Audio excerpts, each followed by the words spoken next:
guys, this is Malcolm with Automotive Addicts. Today I have the Genesis G90.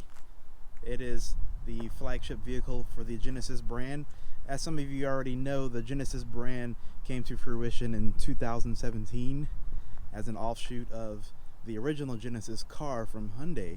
Since that car, the Hyundai brand has expanded themselves and actually came out with a luxury brand in Genesis itself. But here is the Genesis G90. It is an all-new vehicle for this year. The particular one I have, the trim level, is the premium, which there aren't many trim levels available for the G90. Everything is pretty much straightforward as far as configuring these vehicles. They come bundled up with the same packages. Each trim level has a certain amount of equipment, but when you select that trim level, it comes with a set number of features. Like I said, the one I have today is the premium. It's the 3.3 liter twin turbo V6 engine, 365 horsepower, 376 pound-feet of torque. This one is in the rear-wheel drive configuration. You can get all-wheel drive. All-wheel drive is about a $2,500 option. This one, of course, rear-wheel drive, so $2,500 less. Priced out, this particular vehicle test out at $73,000. But from the outside, there's a certain classiness about the G90 that I actually kind of like. The wheels are very unique. That's what it has going for it. A unique styling that's undeniable. It doesn't look like anything else on the road. The headlights are pretty amazing in themselves, the LED headlights. You have this daytime running light running through here. You have your radar up front. Out of this, it's actually not a piece of the grill mesh itself, it's a piece of glass that encases the radar behind it. That's your Genesis emblem. But that is a massive grill. I think it actually looks pretty good. I don't think it's too big. For what it is, it's an attractive vehicle. Everything comes together pretty well. Very cohesive design. And like I said, there's a nice stately classiness to this vehicle. Now, what I will get into once we hop in and take it for a ride is, talk about some of the features and how it competes and stacks up with the competition. There's a lot of other full-size luxury sedans out there to compete with. You can see the turn signals back here in the rear. And the front turn signals, which double as the daytime running light once you turn it off. You do have a smart trunk. All you got to do is approach it and it'll open up, and you have this trunk button here. Probably the quietest motorized trunk I've ever experienced. It's a pretty good sized trunk.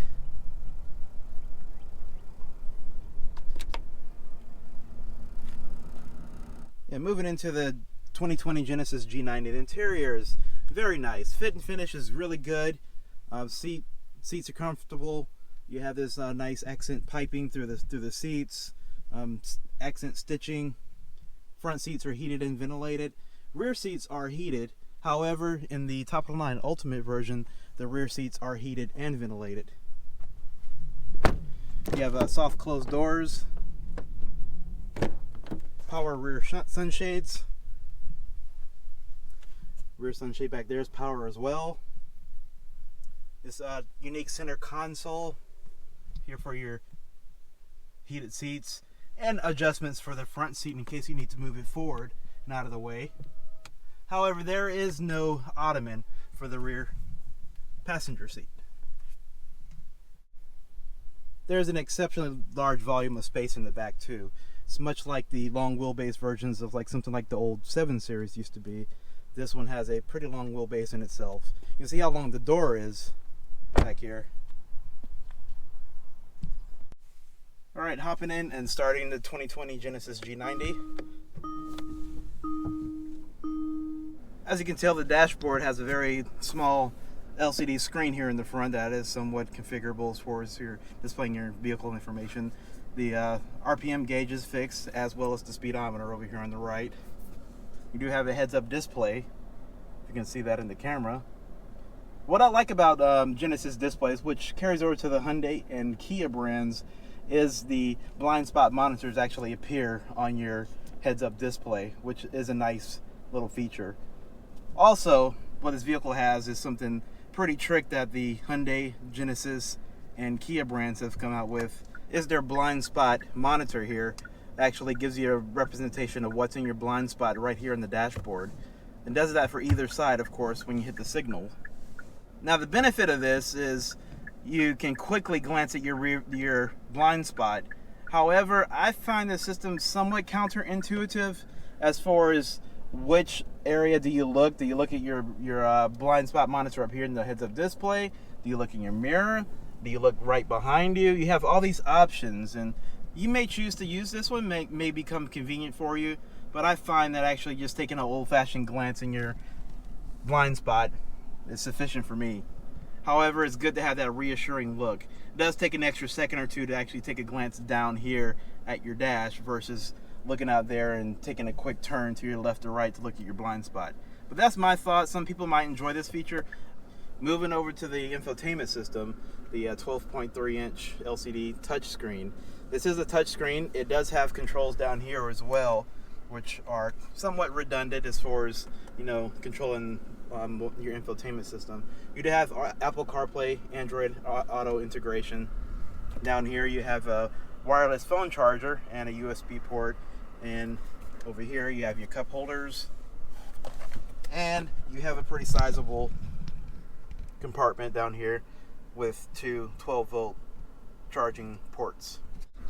Moving over to the dashboard, you do have this open pore wood trim, a leather dashboard. A lot of soft touch materials around this interior.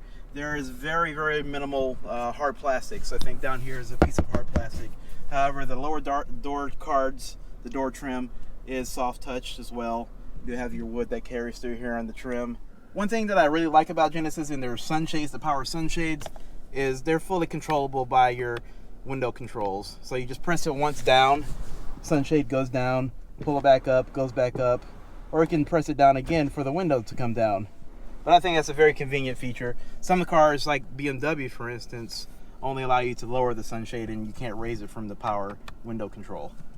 For the rest of the controls on the dashboard, you do have several physical climate controls. You have your infotainment buttons here for your nav, map, radio, switching the media. And down here you have your drive mode button. There are a few drive modes. There's a sport mode, eco mode, and a custom mode. What's interesting about the sport mode really quickly is the seats actually, the bolsters actually come in on you and squeeze your side once you put it in sport mode, as if you're going to be carving some canyons and stuff like that. But in this car, since it's a large luxury vehicle, you're not going to be doing too much craziness on the road, but it's kind of a gimmick in my opinion, but it's there. In eco mode, what's interesting, you can actually coast. Once you select eco mode, you can actually go down, hit a speed, let off the gas pedal gradually, and the car will actually decouple the transmission from the engine and actually coast, which saves on fuel. Quickly glancing around the rest of the interior, you do have a smallish sunroof up here. Of course, the headliner is like a suede-like, Alcantara-like material. You have your map light controls up here, sunroof control, and of course the customary clock. Every luxury car seems to have some type of analog clock, but this is Genesis. They have the little Genesis logo there. Alright, setting off in the 2020 Genesis G90. Like I said before, this is the premium trim, rear-wheel drive. There is the ultimate trim, so one step above this, adds a few more features. You got your power seats in the back, ventilated seats along with the heated seats. This one, the rear seats are fixed. They only have heating on the outboard seats. As far as the driving character of this particular car, having the 3.3 liter twin turbo V6 engine, it's 365 horsepower and 376 pound-feet of torque. It's pretty quick for what it is. It has a pinch of turbo lag out of the hole, although it's something manageable.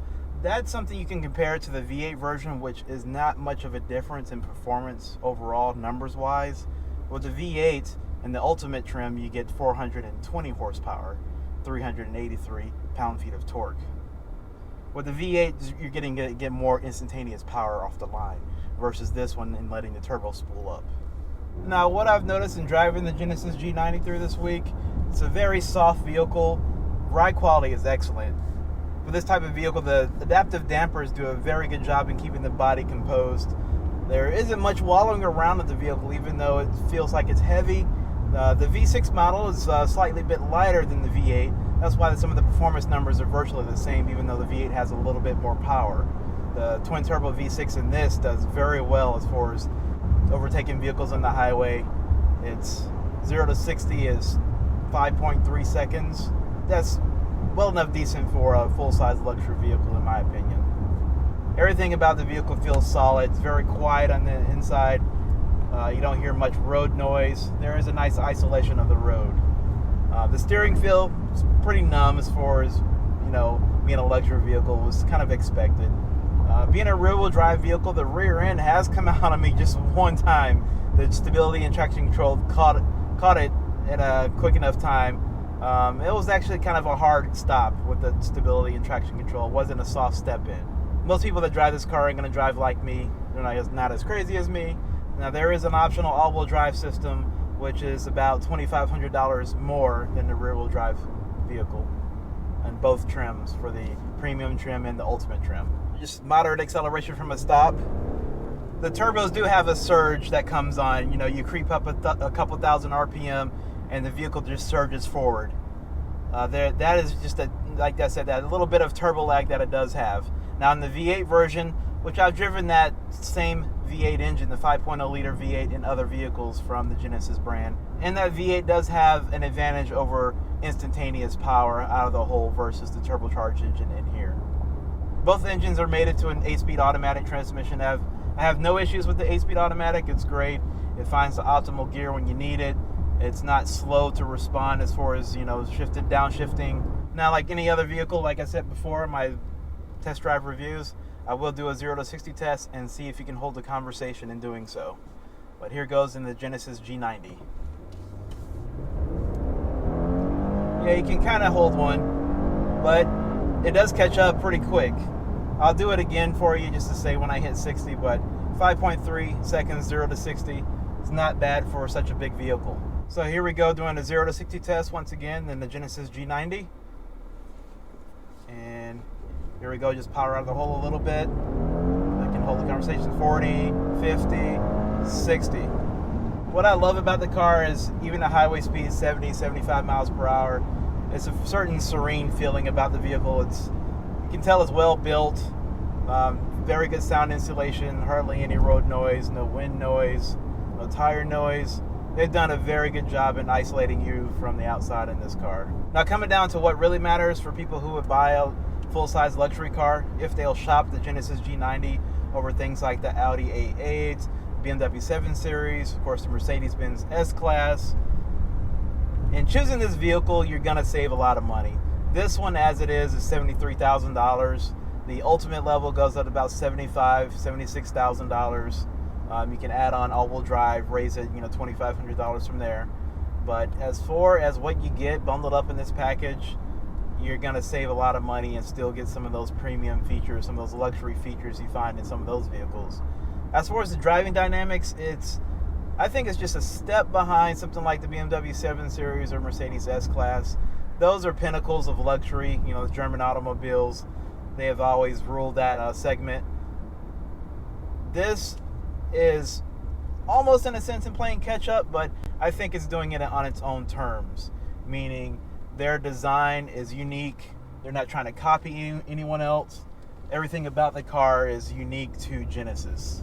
And also I have to give credit to Hyundai for actually coming out with a luxury brand and separating themselves from the Hyundai brand and having a Genesis. Now, if they can get their dealer network straightened out as far as releasing dedicated Genesis dealerships and not have to buy a $73,000, $75,000 car next to a Hyundai Accent, then you might have something there. As far as fuel consumption, that's one thing I'm kind of scratching my head about in the Genesis G90. This versus the V8 engine, there's only 1 mile per gallon difference in the two vehicles, in the two engines. And this one you get 17 miles per gallon city, 25 miles per gallon highway. In the V8 engine, the ultimate version of this, you get 1 mile per gallon less in each of those categories. But overall, it feels like a well put together vehicle. I have no real big complaints about the vehicle as far as it just having a slight step below some of the German competition. It just doesn't have those advanced driving dynamics that some of those cars have. But as far as the price level, I think this is a winner. If you like the design, the classiness, classy, subdued, somewhat conservative design of the vehicle, then this is definitely a winner in my book. At $73,000, you're definitely undercutting some of the German competition. That's all I have for you for the 2020 Genesis G90. I hope you come back often. Subscribe to my channel. Check out some of the other videos. I'm going to review some of the more of my cars. I'm going to review some exotics. Go to some garages with some nice collections and stuff like that. But until then, I will catch you guys in the next one.